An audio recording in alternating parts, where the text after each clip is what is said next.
우리에게 주시는 하나님 말씀 함께 봅니다. 누가복음 8장입니다. 4절에서 15절까지 말씀. 누가복음 8장 4절에서 15절까지 말씀입니다. 우리 한 절씩 교독하고 마지막 절은 다 같이 읽습니다. 각 동네 사람들이 예수께로 나와 큰 무리를 이루니 예수께서 비유로 말씀하시되 씨를 뿌리는 자가 그 씨를 뿌리러 나가서 뿌릴새 더러는 길가에 떨어짐에 밟히며 공중의 새들이 먹어버렸고 더러는 바위 위에 떨어짐에 싹이 났다가 습기가 없으므로 말랐고 더러는 가시떨기 속에 떨어짐에 가시가 함께 자라서 기운을 막았고 더러는 좋은 땅에 떨어짐에 나서 100배의 결실을 하였느니라. 이 말씀을 하시고 외치시되 들을 귀 있는 자들은 들을지어다. 제자들이 이 비유의 뜻을 물으니 이르시되 하나님의 나라의 비밀을 아는 것이 너희에게는 허락되었으나 다른 사람에게는 비유로 하나니 이는 그들로 보아도 보지 못하고 들어도 깨닫지 못하게 하려 함이라. 이 비유는 이러하니라. 씨는 하나님의 말씀이요 길가에 있다는 것은 말씀을 들은 자니 이에 마귀가 가서 그들이 믿어 구원을 얻지 못하게 하려고 말씀을 그 마음에서 빼앗는 것이요 바위 위에 있다는 것은 말씀을 들을 때 기쁨으로 받으나 뿌리가 없어 잠깐 믿다가 시련을 당할 때에 배반하는 자요. 가시떨기에 떨어졌다는 것은 말씀을 들은 자이나 지내는 중 이생의 염려와 재물과 향락의 기운이 막혀 온전히 결실하지 못하는 자요 좋은 땅에 있다는 것은 착하고 좋은 마음으로 말씀을 듣고 지키어 인내로 결실하는 자니라. 아멘. 다 같이 말씀 들고 우리 함께 선포합니다. 주의 말씀은 내 발의 등이요 내 길의 빛이 되십니다. 주여 말씀하옵소서. 주의 종이 듣겠나이다. 아멘. 아멘. 오늘은 누가복음 8장 4절에서 15절 말씀으로 네 가지 밭이란 제목으로 함께 말씀을 나눠보길 원합니다.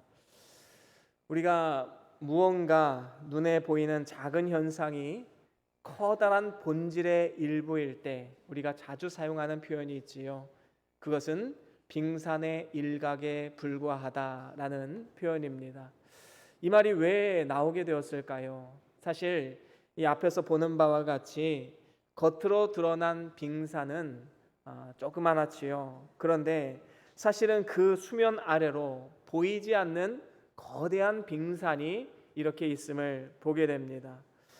그래서 우리가 잘 알듯이 1912년 영국에서 출항해서 미국 뉴욕을 향해서 가던 타이타닉 호가 바로 이 빙산의 충돌에서 침몰하게 되었지요. 왜 침몰했을까요? 이 빙산이 작은 줄로만 알았는데 그 아래 거대한 빙산이 숨어져 있었던 겁니다. 그래서 예기치 못하게 그 커다란 배가 침몰하게 되어서 1,500여 명이 사망을 하게 되었습니다. 이러한 사실을 통해서 우리가 알 수 있는 것은 무엇입니까? 우리가 깨달아야 될 것은 눈에 보이는 것이 전부가 아니고 오히려 눈에 보이지 않는 것이 더 중요한 가치가 있다는 사실을 우리는 분명히 알아야 됩니다. 성경에도 보면 눈에 보이는 겉사람이 있는가 하면 눈에 보이지 않는 속사람이 있습니다. 그래서 속사람이 강건하여지기를 원하노라 사도 바울은 그렇게 축복을 했고 또 속사람이 날로 새롭도다 이런 말씀도 분명히 있습니다. 이 말은 무엇을 의미합니까? 우리의 겉사람보다 더 소중한 것 우리의 속사람이 된다라는 것입니다. 오늘 본문이 바로 그것을 또한 말씀해 주고 있지요. 오늘 본문 말씀해 보면 예수님께서 씨 뿌리는 비유를 통해서 우리에게 진리를 가르쳐 주고 계십니다. 예수님 당시의 농부들은 씨를 오늘날처럼 땅을 열어서 씨앗을 넣고 땅을 덮고 이렇게 해서 하나하나 심는 것이 아니라 이렇게 흩뿌렸습니다. 흩뿌리다 보니까 이 씨앗들이 어떻게 날아갈까요? 때로는 길가로 떨어지기도 하고 때로는 돌밭에 떨어지기도 하고 때로는 가시덤불에 떨어지기도 하고 때로는 옥토, 좋은 땅에 떨어지기도 하는 것입니다. 그래서 예수님은 이것을 비유로 해서 진리의 말씀을 가르쳐 주셨는데, 이 비유에서 이 씨앗은 무엇을 의미하는 것일까요? 바로 하나님의 말씀입니다. 그리고 씨를 뿌리는 자는 누구입니까? 근본적으로는 예수님이시지요. 그런데 예수님이 우리에게 위임해 주셨습니다. 너희는 내가 하는 일보다 더 큰 일을 할 것이다. 그렇게 말씀하시면서 제자들에게 위임하시고, 또 제자들은 또 다른 제자들에게 위임하고, 그렇게 해서 오늘날 여기까지 온 것 아니겠습니까? 그래서 복음을 전하는 자들은 다 씨 뿌리는 자들이다라고 볼 수가 있는 것입니다. 그리고 밭은 무엇입니까? 우리 인간의 마음 상태이지요. 그래서 이 하나님의 말씀이 우리의 마음밭에 뿌려지는 이러한 것을 형상화한 것이 바로 오늘 말씀의 비유의 말씀입니다. 지금 이 시간 이 자리 가운데 모인 여러분들도 같은 시간에 같은 공간 안에서 같은 하나님 말씀을 듣는다 해도 그 마음의 상태에 따라서 열매를 맺지 못하기도 하고 맺은 많은 열매를 맺기도 하는 것입니다. 이와 같이 신앙생활에서 열매를 맺으려면 우리의 속사람의 어떤 마음 상태가 굉장히 중요하다라는 것이지요. 우리 마음이 얼마나 중요하냐 하면 잠언 4장에 보면 이런 말씀이 있습니다. 잠언 4장 23절 말씀 함께 같이 읽어볼까요? 함께 읽습니다. 시작. 모든 지킬 만한 것 중에 더욱 내 마음을 지키라. 생명의 근원이 이에서 남이니라. 아멘. 그렇습니다. 우리의 마음을 지키는 것이 왜 중요합니까? 바로 생명의 근원이 거기에서 나오기 때문입니다. 놀라운 말씀 아닙니까? 우리의 마음 상태가 그만큼 중요한 것입니다. 모든 것은 마음에서 나오게 되는 것이지요.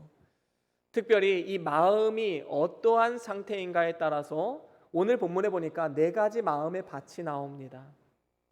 우리는 이 말씀을 잘 깨달아서 나는 과연 어떤 마음밭인가 잘 생각해보고 우리는 열매를 많이 맺는 그런 밭을 만들어 가야 할 것입니다. 그럼 4가지 마음의 밭 중에 첫 번째로는 길가와 같은 마음의 밭이 있습니다. 오늘 본문 5절에 보니까 씨를 뿌리는 자가 그 씨를 뿌리러 나갈새 덜어는 길가에 떨어짐에 밟히며 공중의 새들이 먹어버렸다라고 말씀하고 있습니다. 이 말씀에 대한 해석을 우리 주님께서 이렇게 해주셨지요. 12절 말씀, 오늘 본문 12절입니다. 같이 읽어봅니다. 오늘 본문 12절 시작.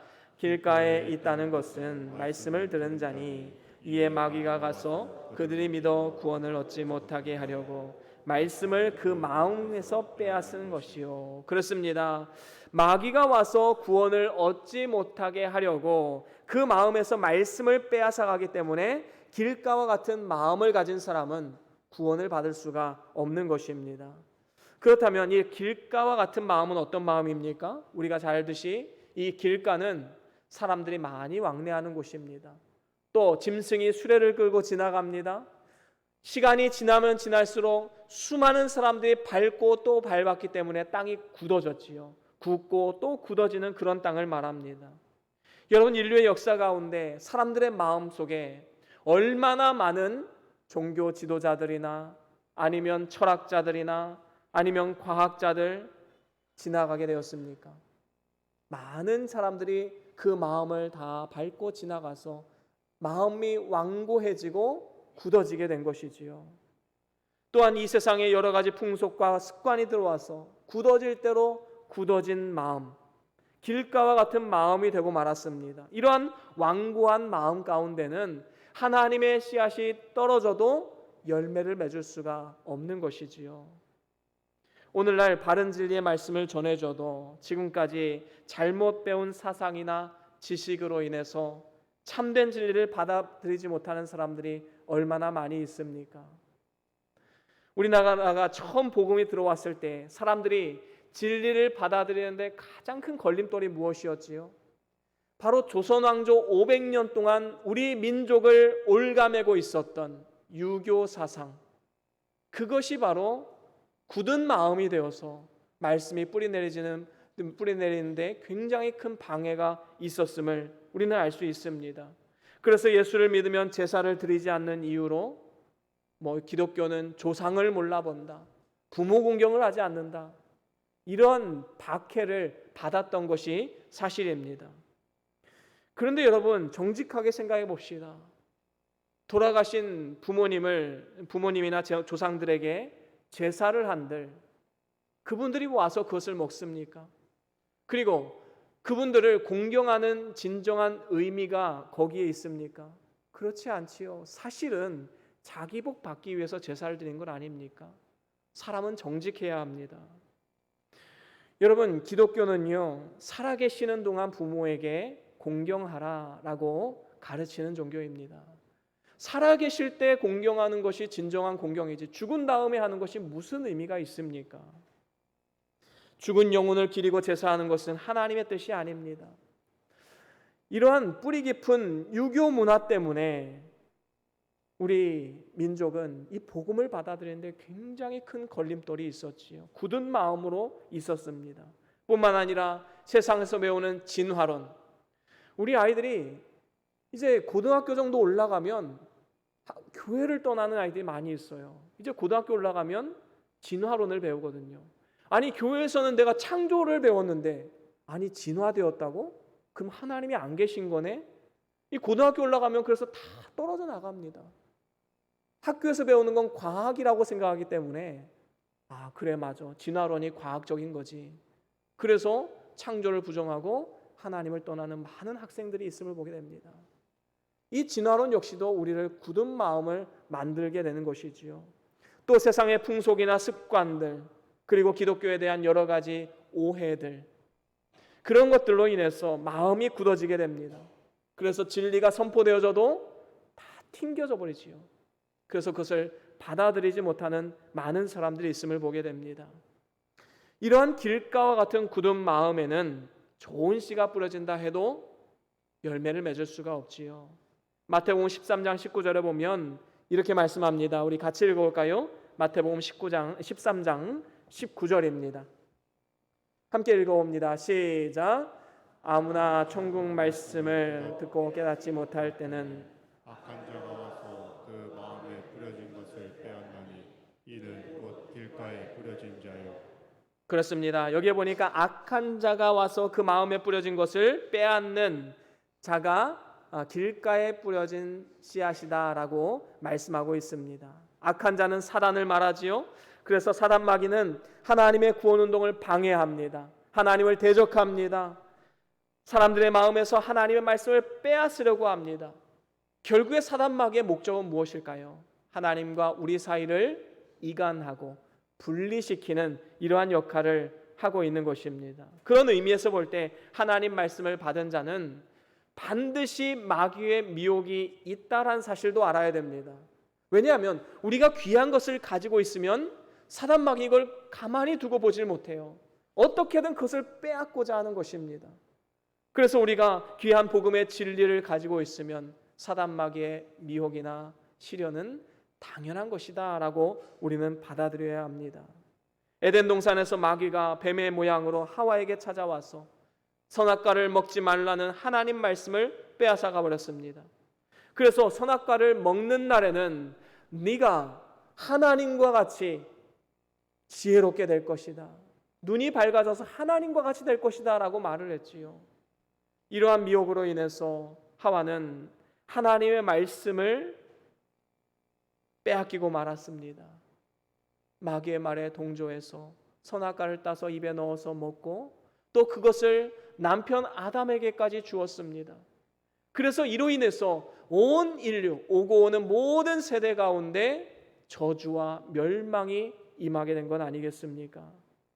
그렇기 때문에 우리는 하나님 말씀에 대한 확신을 가지고 이 사단의 미혹을 정신 차리고 대적해야 되는 것입니다. 우리는 이러한 길가와 같은 마음의 밭이 있다면 우리는 여기에서 벗어나서 하나님 말씀에 대한 확신을 가지고 믿음으로 담대하게 나아가야 되는 것이지요. 그런가 하면 두 번째로는 돌밭과 같은 마음의 밭이 있습니다. 오늘 본문 6절에 보니까 덜어는 바위 위에 떨어짐에 싹이 났다가 습기가 없으므로 말랐고 라고 말씀하고 있습니다. 여러분, 어떤 씨앗은요, 바위 위에 흙이 약간 덮인 이러한 곳에 이제 씨앗이 떨어지게 되는 겁니다. 그러면 씨앗이 이제 발화를 해서 뿌리를 내리다 보니까 중간에 이 바위가 있지 않습니까? 돌이 있지 않습니까? 그럼 이 돌을 뚫지 못하고 거기서 그냥 있다가 햇볕이 쬐게 되면 거기서 말라 죽게 되는 것이지요. 그래서 돌밭과 같은 마음의 상태로는 구원을 받을 수가 없는 것입니다. 특별히 바위 위에 떨어진 씨에 대한 해석을 우리 주님께서 뭐라고 말씀하셨습니까? 13절 말씀, 오늘 본문 13절입니다. 같이 읽어보겠습니다. 오늘 본문 13절 말씀 시작. 바위에 있다는 것은 말씀을 들을 때 기쁨으로 받으나 뿌리가 없어 잠깐 믿다가 시련을 당할 때 배반하는 자요. 그렇습니다. 예수를 믿으면 구원받고 천국에 간다는 말을 들을 때는 다 기뻐하지요. 그래서 처음에 말씀을 들을 때는 기쁨으로 받습니다. 천국 간다는데 싫어하는 사람이 있겠습니까? 아, 좋다. 그래, 내가 예수 믿고 천국 가야지. 기쁨으로 받습니다. 그런데 이후에 이제 그리스도인의 삶에 관한 부분, 예를 들면 거룩과 경건의 삶, 구별된 삶, 절제하는 삶, 인내하는 삶, 희생과 섬김의 삶, 더 나아가서 고난과 더 나아가서 하나님의 심판, 여기까지 이야기를 하면 두려움에 빠집니다. 그래서 이내 실망하고 교회를 떠나가 버리지요. 그래서 많은 사람들이 하나님의 그 진리의 말씀보다 육신의 기분을 즐겁게 하고 세상 욕심을 채울 수 있는 교회를 찾아다닙니다. 내 귀에 즐겁게 들리는 그 스승을 찾아서 떠나는 것이지요. 그러다 보니까 진리의 말씀을 선포하는 교회는 점점 더 인기가 사그러집니다. 사람들이 점점 더 나오지 않습니다. 오히려 예수 믿으면 복 받는다, 건강해진다, 하는 일마다 잘 된다, 세속적인 설교를 하는 곳에 사람들이 더 많이 모이게 되는 이런 아이러니한 상황이 펼쳐지게 되는 것입니다. 문제는 이러한 마음가짐으로 교회에 나오게 되면 이후에 어려움이 생길 때 뿌리가 없기 때문에 금방 무너져 버린다라는 것이지요. 교회 다녀봐도 별 수 없더라. 사업이 잘 되는 것도 아니고 자녀들 성공하는 것도 아니고 좋은 데 취업하는 것도 아니고 그렇다고 병이 나와서 건강한 것도 아니더라. 이런 말을 하면서 돌아서게 되는 것이지요. 제가 예전에 섬겼던 교회에서 한 집사님께서 열심히 전도를 해서 친구를 데리고 나오셨습니다. 처음에 그 친구분이 정말 열심히 신앙생활을 하시더라고요. 그래서 참 저도 목회자로서 기분이 좋았습니다. 그런데요, 시간이 지나면서 이제 명절이 다가왔는데 명절이 되니까 어떤 문제가 딱 터집니까? 이 제사 문제가 딱 터지는 겁니다. 이 맏며느리 분이셨는데 갑자기 나 예수 믿으니까 제사 안 지내겠다 딱 선포를 해버리니까 어떻게 됩니까? 집안이 완전히 뒤집어진 겁니다. 남편과 싸우고 시댁 식구들과 싸우고 돌아왔는데 너무 허탈하다는 겁니다. 아, 예수 믿으면 잘 되고 평안할 줄 알았는데 예수 믿으니까 괜히 분란만 생기고 힘든 일만 생기네. 그다음부터 교회를 안 나오셨어요. 참 너무나도 안타까운 모습이었습니다. 이처럼 뿌리가 없으면요, 조금만 시련이 와도 넘어지고 하나님을 떠날 수밖에 없는 것입니다. 이러한 돌밭과 같은 마음 상태로는 하나님을 기쁘시게 할 수 없지요. 결국에는 환난이 오거나 핍박이 오면 다 넘어질 수밖에 없습니다. 그래서 오늘 말씀에도 바위 위에 뿌려진 씨앗은 말씀을 들을 때 기쁨으로 받지만 뿌리가 없어서 잠깐 믿다가 시련을 당할 때 배반하는 자라고 말씀하고 있는 것입니다. 환난과 핍박을 당할 때 하나님을 떠나는 자들은 바로 돌밭에 떨어진 씨앗과 같은 사람이다라는 것이지요. 그런가 하면 세 번째로는 가시밭 같은 마음의 밭이 있습니다. 오늘 보면 7절 말씀해 보니까 더러는 가시떨기 속에 떨어짐에 가시가 함께 자라서 기운을 막았고 라고 말씀하고 있습니다. 이 가시떨기 속에 떨어진 씨, 뿌리는 내리고 잘 자랐지만 이 가시떨기가 그 모든 기운을 다 막고 있는 것이지요. 그러니까 어떻게 됩니까? 열매를 맺을 수가 없는 것입니다. 이와 같이 자라기는 자라는데 열매가 없는 삶, 구원을 받되 부끄러운 구원을 받는 사람들을 상징합니다. 이러한 가시떨기 속에 떨어진 씨앗에 대해서는 우리 주님께서 또 이렇게 설명을 자세하게 해주셨습니다. 14절 말씀, 오늘 본문 14절입니다. 같이 읽어보겠습니다. 시작. 가시떨기에 떨어졌다는 것은 말씀을 들은 자이나 지내는 중 이세의 염려와 재물과 향락의 기운이 막혀 온전히 결실하지 못하는 자요. 그렇습니다. 이 세상에 속한 염려와 재물에 대한 욕망 그리고 향락 이런 것들로 인해서 말씀을 지키지 못하고 결국에는 결실하지 못함을 말씀하고 있는 것입니다. 그래서 우리가 세상 일에 대해서 지나치게 걱정하고 염려하면 열매를 맺을 수가 없는 것이지요. 말씀에 집중하기도 힘듭니다. 그래서 이 자리에 나와왔지만 머릿속으로는 마음으로는 가정에 가 있고 사업장에 가 있고 직장에 가 있는 분들도 아마 있을 수도 있지요. 저는 설교자로서 이런 이야기를 종종 듣기도 합니다. 맞아요, 목사님. 목사님 말씀 100% 공감하고 맞는 말인데 그거는 제 사정을 몰라서 그래요. 목사님은 한 번도 세상 일 해본 적 없지요. 세상 일하면 얼마나 힘든데요. 어떻게 하나님 말씀만 지켜가지고 세상 일을 감당할 수 있다고 생각합니까? 저한테 실질적으로 그런 말 하신 분이 계세요. 내 사정을 모르고 목사님이 하신다는 거지요. 여러분, 이거는 잘못된 겁니다. 가시밭과 같은 그런 마음밭이지요.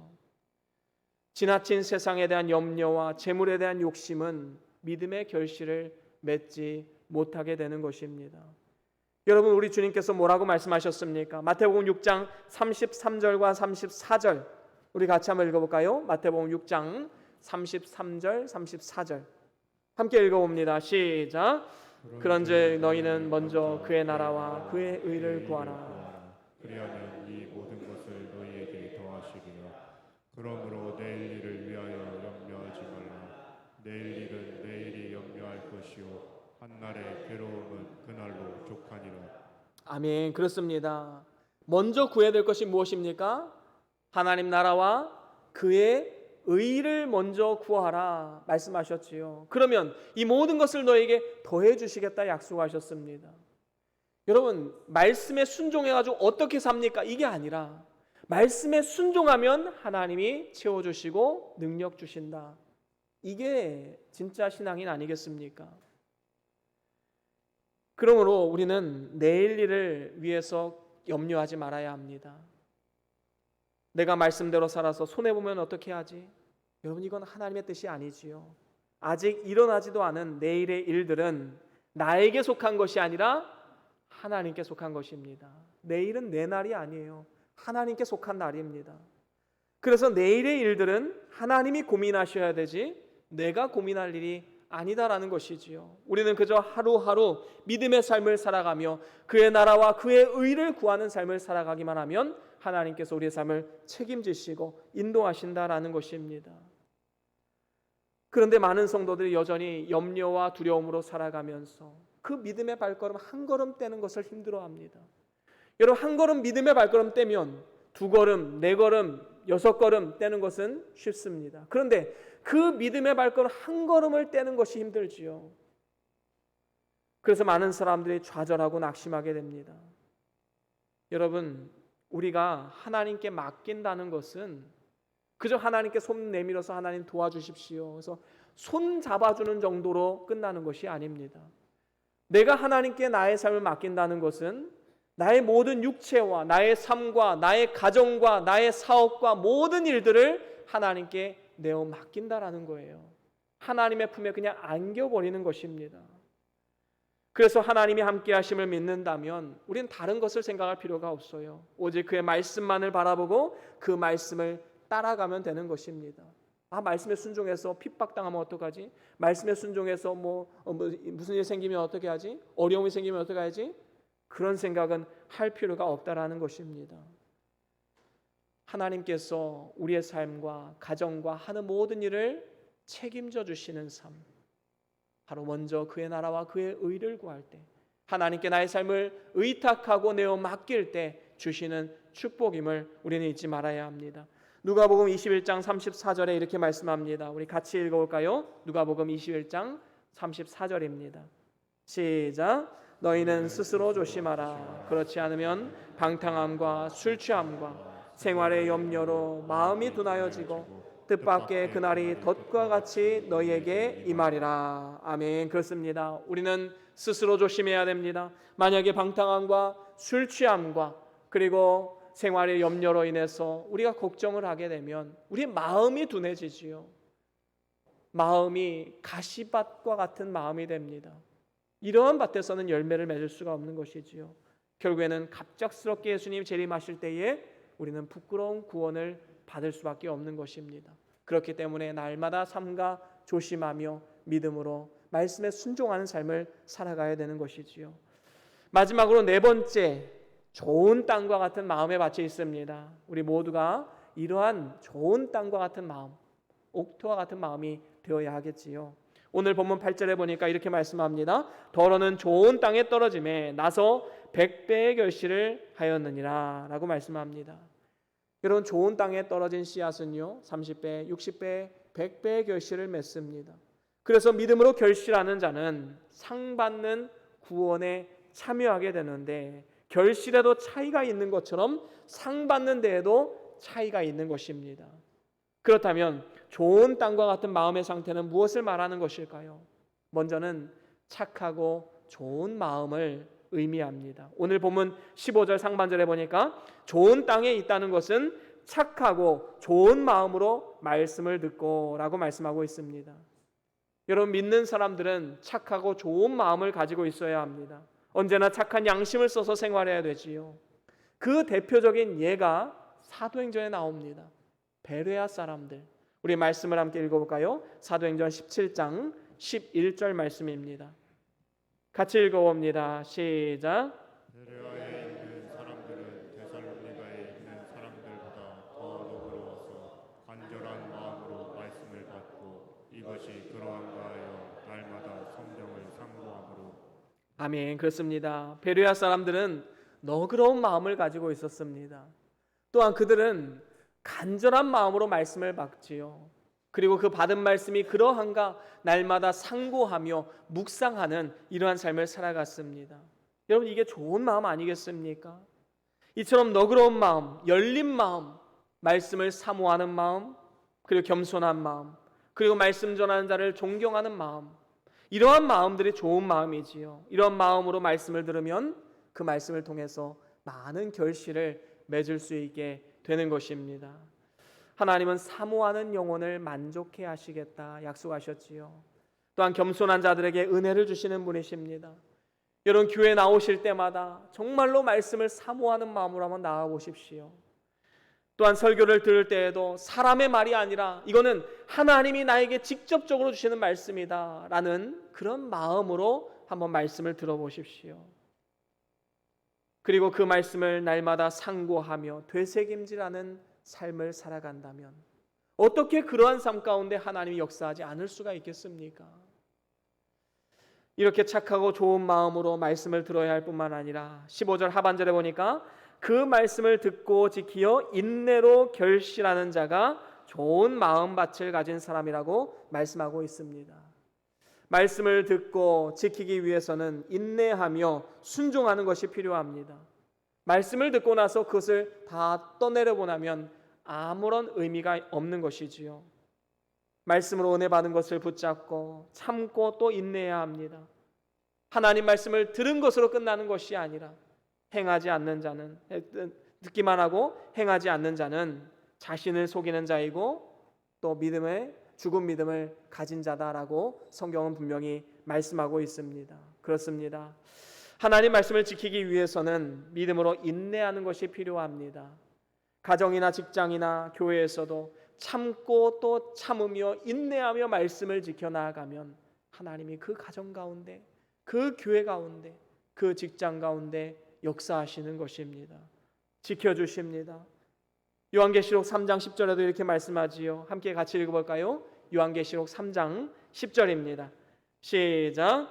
내가 나의 인내의 말씀을 지켰은즉 내가 또한 너를 지켜 시험의 때를 면하게 하리니 이는 장차 온 세상에 임하여 땅에 거하는 자들을 시험할 때라. 아멘. 그렇습니다. 인내로 말씀을 잘 지키면 하나님께서 그 영혼을 보살펴 주시고 가장 선한 길로 인도해 주시겠다 약속하신 것입니다. 결국에는 하나님 앞에 섰을 때 귀한 상급을 누릴 수 있도록 그의 삶을 축복하시고 인도하시겠다라는 약속의 말씀이지요. 이제 말씀을 마무리합니다. 하나님 말씀을 받을 때에 4가지 밭이 있음을 우리가 함께 말씀을 나누었습니다. 길가밭이 있고 돌밭이 있고 가시덤불밭이 있고 좋은 땅 옥토가 있습니다. 여러분이 4가지 땅 중에 여러분들의 마음 상태는 어떤 마음에 지금 해당이 되십니까? 우리는 길가와 돌밭과 같은 마음밭은 구원받지 못하는 밭입니다. 그리고 가시밭과 같은 마음은 구원은 받되 열매가 없기 때문에 부끄러운 구원을 받게 되는 것이지요. 반면에 좋은 땅과 같은 마음, 좋은 결실을 맺고 상도 받을 수 있는 그러한 축복된 마음인 것입니다. 눈에 보이는 겉모습을 가꾸는 것도 물론 중요합니다. 하지만 눈에 보이지 않는 우리의 속사람, 우리의 마음을 아름답게 가꾸어 나아가십시오. 이를 위해서 우리의 삶 가운데 세상의 풍습과 문화, 세상의 가치관과 같은 그 완고한 마음, 굳어진 마음, 그리고 세상 염려와 걱정, 그리고 욕심을 다 내어버리고 회개해야 될 줄로 믿습니다. 그리고 이제 우리의 마음을 사단에게 빼앗기지 않도록 하나님께서 지키시고 보호해 주시기를 우리는 기도하며 나아가야 될 줄로 믿습니다. 그래서 저와 여러분들이 옛사람의 모든 묵은 땅들을 다 갈아엎어서 개간을 시키고 이제는 좋은 땅과 같은 그런 마음의 밭을 만들어서 하나님이 예비하신 구원의 은총뿐만 아니라 하나님이 예비하신 상급과 영광을 영원토록 받아 누리는 그러한 복된 인생, 복된 삶과 또 가정이 될 수 있기를 주의 이름으로 간절히 축원합니다. 우리 다 같이 오늘 받은 말씀 기억하시면서 함께 찬양한 곡 하기를 원합니다.